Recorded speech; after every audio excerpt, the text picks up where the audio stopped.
नमस्कार मु सुरेंद्र मल्लिक एसपीएल नोटी चैनल को आपन को स्वागत। आज जानिबा एसएसपीडी रे किबळ भाबे हम एक बार्धक्य भत्ता अप्लाई करिबा विधवा भत्ता अप्लाई करिबा। वीडियोटी मूल शेष पर्यंत देखंतु। जो न बुझी पाछन कमेंट करंतु।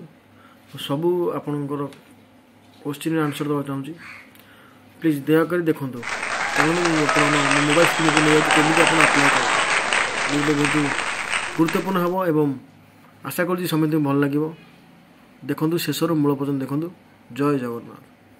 सर्वप्रथम आप एक गूगल क्रोम खोलिए एवं गूगल क्रोम हो आप जेकोसी ब्राउजर आप यूज कर खोलिए। खोली सारापर ये सर्च बार आस सर्च बार टाइप करेंगे SSEPD मारला सर्च करेंगे। ये भाव आपन को इंटरफेस देखईदेव। ये आप डेस्कटॉप मोड को जाकि डेस्कटॉप मोड करेंगे। सर्वप्रथम देखो SSPD रे ट्रैक मधुबाबू पेंशन अच्छी। ये आप मधुबाबू पेंशन जो मैंने पकड़ SSPD अनुसार देखिए एप्लिकेशन नंबर देखिए ट्रैक करेंगे। ये डायरेक्ट आप एप्लिकेशन फॉर बेनिफिशियरी मारे एप्लिकेशन बेनिफिशियरी मारला आपंकर स्कीम देखो जो कौ प्रकार भाव में अप्लाई करेंगे। मधुबाबू पेंशन योजना पर क्लिक करेंगे। क्लिक कलापर प्रोसीड मारे प्रोसीड मारला पेंशन टाइप रे आपण ओल्ड एज पेंशन दे पारिबे। विडो पेंशन रे आपण बाधक्य जो विधवा भत्ता में अप्लाई करि पारे। ओल्ड पेंशन में बाधक्य भत्ता अनमेरिड अच्छा डिवोर्स मैन अच्छा ट्रांसजेंडर अच्छी विडो अच्छी डिजेबिलिटी पेंशन अच्छी केस ऑफ लेपर्सी अच्छी।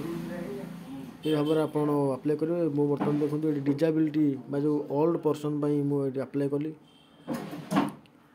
प्रथम ना देदेवे father's name date of birth देवे एज देवे मन रखु जो आधार कार्ड जो डेट अच्छी से डेट ये अप्लाई करेंगे। अदरवाइज कौन डेट अप्लाई करेंगे ये नब ना।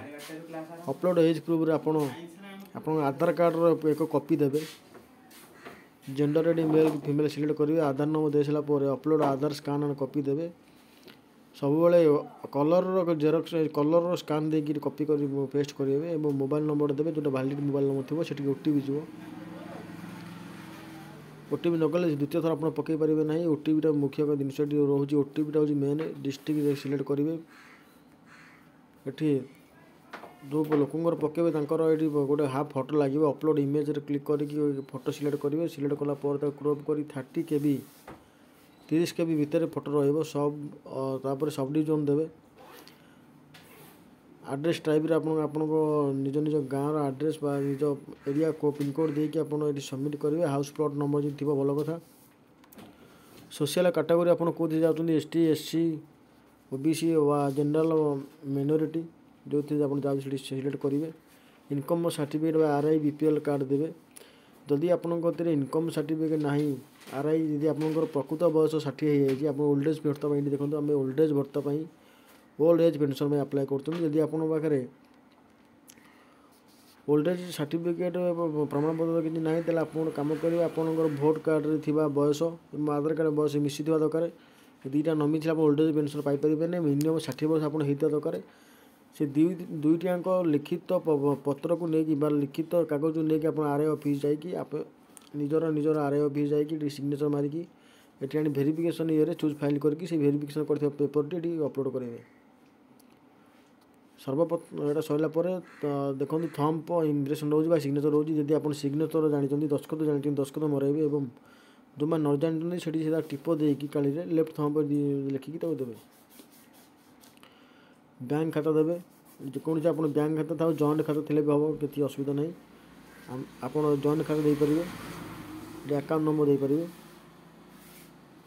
Holder name account number choose IFSC code choose bank देलापर ये अपलोड आपंकर अपलोड पासबुक देवे। पासबुक मन रखु प्रथम पेज स्कान करेंगे और लास्ट अपडेट पेज स्कान करके अपलोड करेंगे। सब टिक मार्क कर सारापर आप सबमिट हो गोटे आप्लिकेसन नंबर आसो से आप्लिकेसन नंबर आप नोट कर रखिए। नोट कर रखला से आपंकर देखौଥିଲି प्रथम जो देखौଥିଲି जे कोड सर्च करेंगे से एप्लिकेशन नंबर बाहर सारा पर आप गोटे पछ पलि आसबे ये ट्रैक मधुबाबू पेंशन उपर क्लिक कलापर ये आपको ट्रैक नंबर देकी ये आप पेस्ट करके देखिदे पारे आप जहाँ भी अच्छे। आशा करूँ भिडियो भल लगे रखुच्छी। जय जगन्नाथ, धन्यवाद।